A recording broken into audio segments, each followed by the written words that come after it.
You should think and lose some weight. You're a police officer. You should look like me. Do you want me to get undressed? Do you want to see it? Do you want me to get undressed? Keep your... Le 22 juillet 2024, à Whitefish Bay, Wisconsin, une situation à haute tension s'est déroulée lorsqu'un officier de police a repéré une BMW circulant à une vitesse excessive de 60 000 par heure dans une zone limitée à 30 000 par heure. Le conducteur, Mallory Griffin, âgée de 35 ans, a d'abord semblé coopérer lorsque l'officier lui a demandé de s'arrêter, mais elle a rapidement pris la fuite, mettant en danger sa vie et celle des autres automobilistes. La poursuite qui s'en est suivie a mobilisé immédiatement les forces de l'ordre et a créé une atmosphère de tension et de danger, nécessitant des décisions rapides et prudentes de la part des officiers impliqués. Dès les premiers instants, l'officier a tenté de maintenir le contrôle verbal de la situation. Il a donné plusieurs ordres clairs et répétés. « Sors de la voiture maintenant !»« Lève les mains !»« Coupe le moteur !» Cependant, Mallory a refusé de se conformer immédiatement et a commencé à contester l'autorité de l'officier, affirmant qu'elle était piégée et que son arrestation était injustifiée. Elle a exprimé sa frustration et son désaccord de manière continue, créant un environnement tendu et provocateur. Pendant la confrontation, Mallory a également remis en question les capacités physiques et professionnelles de l'officier. Elle a critiqué son apparence et sa morphologie, allant jusqu'à tester sa vue en lui demandant de suivre le bout de son doigt sans lunettes, ce qui souligne son intention de déstabiliser verbalement l'officier et de mettre en doute sa légitimité à exercer ses fonctions. Ces remarques provocatrices ont été répétées à plusieurs reprises, mêlant sarcasme, défis et critiques personnelles et compliquant le processus d'arrestation. Malgré ces provocations, l'officier est resté calme et a suivi les procédures standards. Il a vérifié si Mallory possédait des armes ou des objets dangereux, assurant ainsi la sécurité de tous les participants. Mallory a répondu de manière évasive, indiquant que les gens cachent des armes partout, ce qui a nécessité une approche prudente et méthodique pour garantir qu'aucun danger immédiat ne soit présent. Lorsque Mallory a été conduite dans le véhicule de police, elle a commencé à exprimer des plaintes concernant les conditions du transport. Elle a déclaré qu'il faisait très chaud, que la ventilation était insuffisante et qu'elle se sentait déshydratée. Elle a ajouté que la situation exacerbait son stress post-traumatique, soulignant que le confinement dans un véhicule chaud avait un impact direct sur son bien-être mental et physique. Elle a également mentionné que son GPS ne fonctionnait pas et qu'elle était perdue, renforçant son sentiment de vulnérabilité et de confusion face à l'arrestation.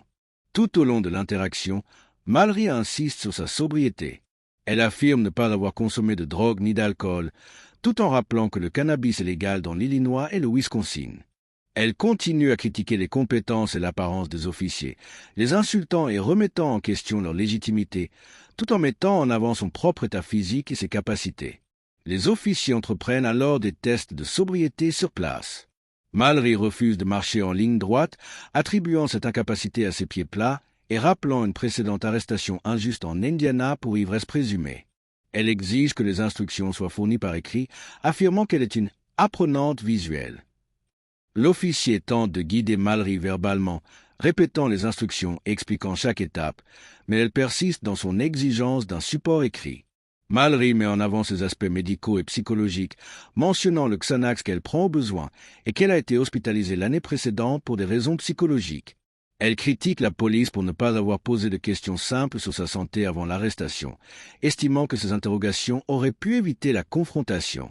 Malgré son comportement provocateur, les officiers restent professionnels et appliquent les procédures pour assurer la sécurité et la légalité de l'arrestation. Les citations pour excès de vitesse et résistance à l'arrestation sont documentées et Mallory continue de critiquer les policiers et leur autorité. Why the windows down? Oh, you're just bringing summer air into the vehicle. You should think and lose some weight. You're a police officer. You should look like me. You're too fat to be a police. I was done when you're running, trying to catch a real robber.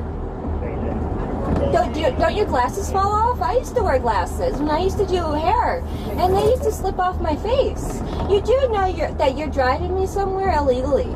Throughout the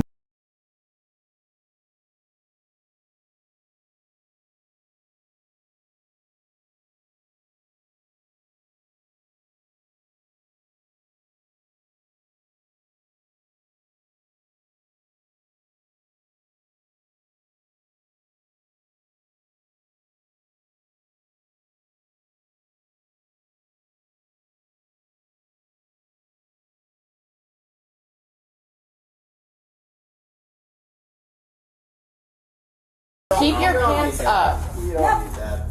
Is this your first time in secure custody being arrested like this? 25. I don't know. On the 57. Have you ever I been got driven arrested? to the emergency room for getting in a car accident But were you arrested? in Indiana. Were you arrested for that? I was thrown in jail and sat in cells for 5 days or 6 days. I don't know. Huddle. Do you Why not? use alcohol or drugs? I drink alcohol when I get pissed off. Are you mobile? Yes. Can you do what I can do? Can you do this in your car? And I haven't worked out? Après les tests de sobriété initiaux et les provocations verbales répétées, la tension entre Mallory Griffin et les officiers reste palpable. Dès son arrivée au poste de police, elle exprime une frustration profonde concernant sa détention et insiste sur le fait que ses droits ont été ignorés. Elle affirme que personne n'a vérifié son état de santé, ni demandé si elle était perdue ou avait besoin d'assistance médicale. Elle décrit le véhicule de police dans lequel elle a été transportée comme extrêmement chaud, mal ventilé et dangereux pour sa santé. La chaleur intense, combinée à l'absence de climatisation et à la déshydratation, exacerbe son stress post-traumatique, provoquant anxiété et malaise. Mallory souligne également qu'elle est sobre et n'a consommé ni drogue ni alcool, précisant que le cannabis est légal dans l'Illinois et le Wisconsin. Elle continue de critiquer l'apparence, les compétences physiques et la légitimité des officiers, allant jusqu'à tester leur vue en leur demandant de suivre le bout de son doigt sans lunettes. Elle remet ainsi en question leur aptitude à exercer leurs fonctions et souligne ses propres capacités physiques supérieures, insistant sur le fait que leur apparence ou leur condition physique ne correspondent pas à ses standards personnels. Ces provocations verbales répétées compliquent considérablement la situation, mais les officiers maintiennent un comportement professionnel et appliquent les protocoles de sécurité et de procédure. Au cours de l'évaluation de sobriété, Mallory refuse de marcher en ligne droite, attribuant son incapacité à ses pieds plats et rappelant une arrestation antérieure injustifiée en Indiana pour conduite sous influence. Elle exige que toutes les instructions lui soient fournies par écrit, déclarant qu'elle est une apprenante visuelle et qu'elle ne peut pas suivre correctement les instructions verbales. L'officier tente de la guider verbalement, répétant chaque étape des tests, mais Mallory persiste dans son exigence d'un support écrit.